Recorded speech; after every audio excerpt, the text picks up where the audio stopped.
When we have separation in the heel bulb, that is a sure sign that there's a problem in that sole. And while it looks like it could be right here, likely the problem is going to be up here.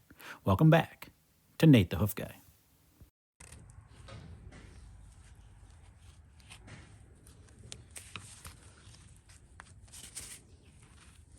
This hoof belongs to a pasture cow, and you're going to be able to tell as I start trimming on this how much harder this hoof horn is than a cow that lives in the barn all the time.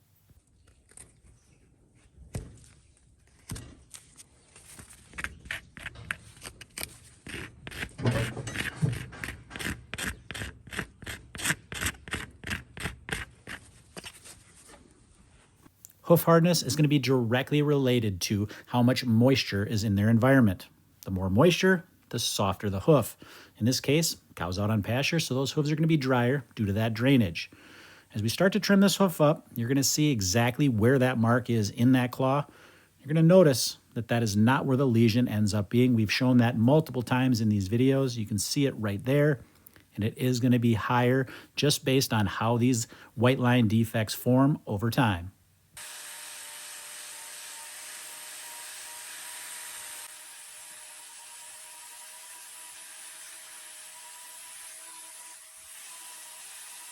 As I begin to thin that hoof horn down, you're going to start to see that shading up near that top where that separation is, telling us that that mark in that white line is going to hook up to that separation up above.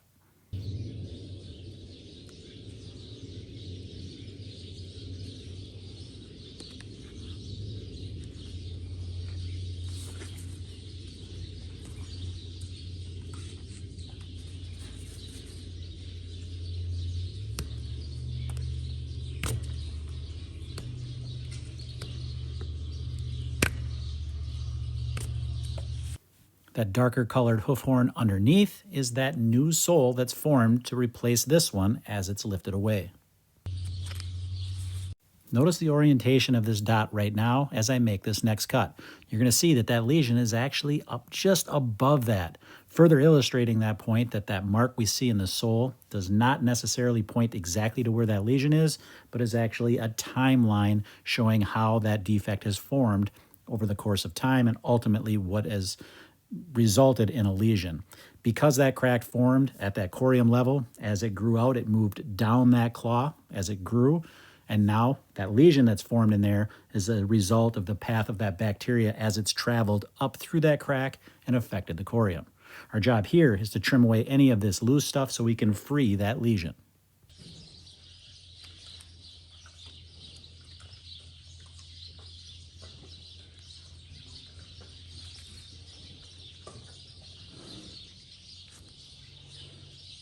Now, just because there was a defect in this white line that took time to form doesn't mean that that cow could feel that over that time. What that white line is just a junction that kind of glues that sole and that outside wall together. So if there's a defect in there, she's not going to notice that until that defect is exposed to the outdoors and bacteria is able to travel through it and get to that corium. That's when the infection happens, and that's when she can start to feel discomfort. Until then, it's just simply a cosmetic flaw in that white line that isn't really causing any problems. Once it's exposed to the outside and bacteria can travel it, that's when the problems happen. Now with this first trim, it's pretty obvious where that problem was.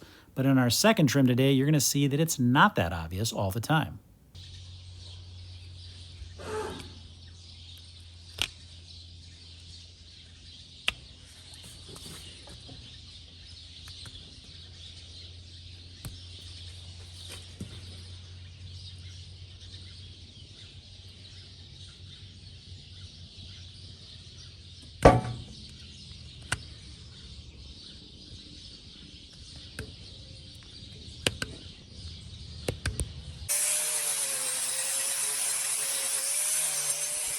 So yes, she is going to need a block with this one.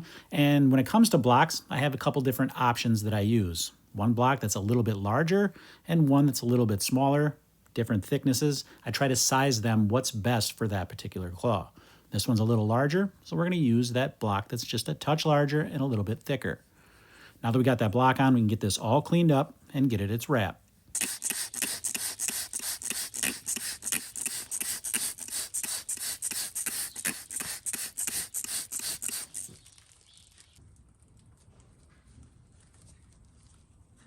Got a comment recently saying, why don't you leave that claw wet with that chlorhexidine? Wouldn't that allow that salicylic acid to stick better?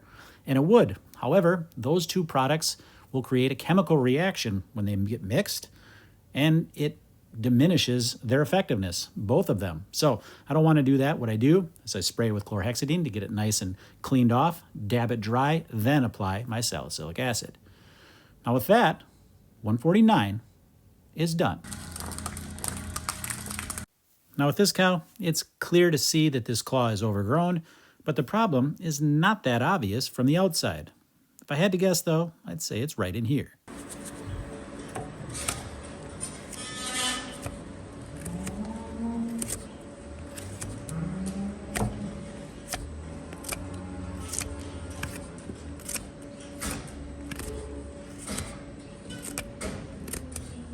Even after removing some of that overgrowth, it's not that obvious. Now your eyes might be drawn to that redness, but that is not where it is.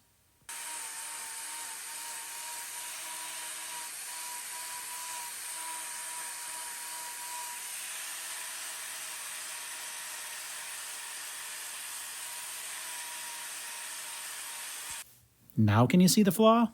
I'll give you a hint. It's in the white line.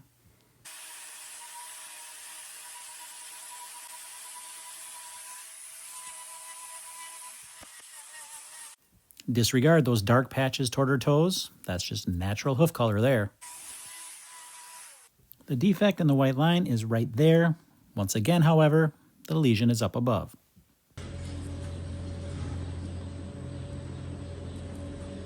Now you might think because we've hit fluid that soon that this sole is not very thick, but you're going to see we can work our way down quite a ways yet.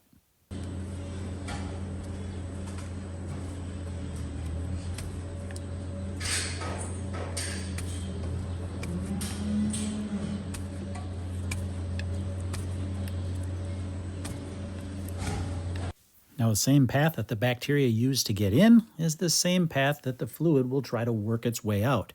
In this case, because I hit it so early, I figured this was going to be a very small area of separation under here, so you can see I'm working right around that area very closely. However, that's not going to be the case. There's much more separation than I think there's going to be.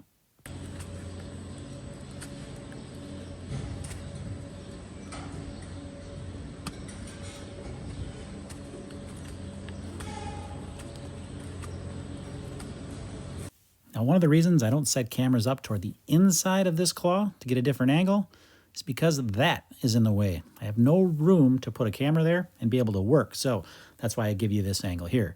As we zoom in a little bit, you can see it doesn't look at this point like there's much separation at all, so I'm going to put a block on. But like I said, I was wrong.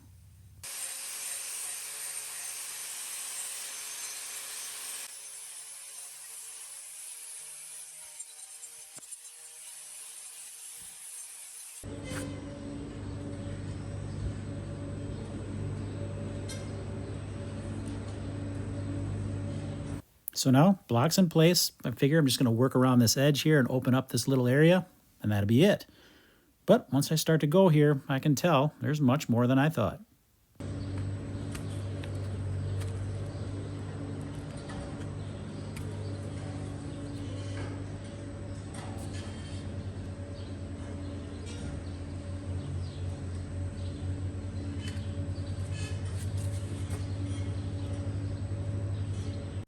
So what's the significance of misreading how much separation was going to be there?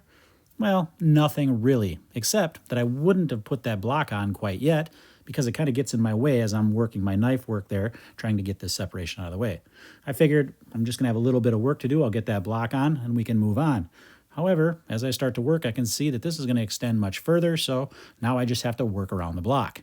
It's not a big deal. It's just easier if it wasn't there.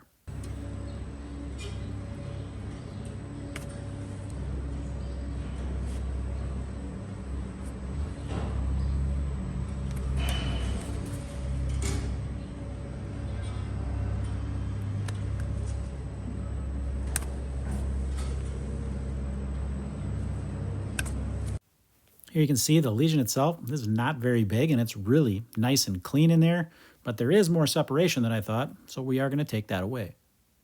So I guess the next obvious question is what causes a hoof to have a lot of separation and what causes a hoof to have very little separation.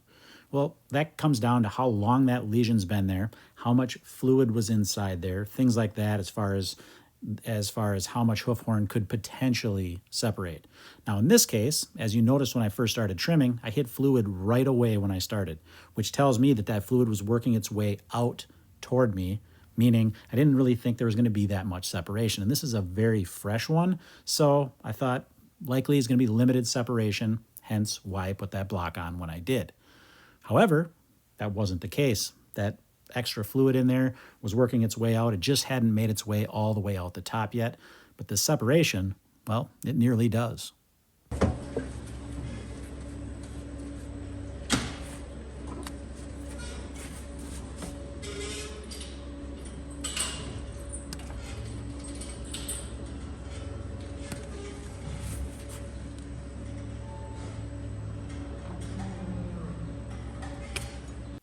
When you're removing separated hoof horn, there's two main things you want to think about as you're doing it. Number one, we want to free that lesion up. Any loose horn in and around that lesion, we got to get that away. Otherwise, it won't heal the way it's supposed to. Separation away from the lesion itself, we want to remove as much of that as we can safely. Meaning, if we're going to get into a situation where we're going to affect the underlying tissues, we don't worry about that anymore. We kind of leave it be. We'll deal with that once that underlying sole gets a little bit thicker and is a little bit more resilient. At this point, it's very soft. So if I get to a point where I think that it's no longer safe to remove hoof horn, I'll stop. That is except around a lesion. I've got to remove all of it around that lesion. Otherwise, those little pieces can abrade that area and keep it open. So the rest of it, it's not a big deal. That is actually a very thin layer of new sole already there. So we don't have to worry about that nearly as much as far as digital dermatitis getting to that. But the lesion itself, that is open. That's what we have to make sure we get clean and get all the loose hoof horn away from.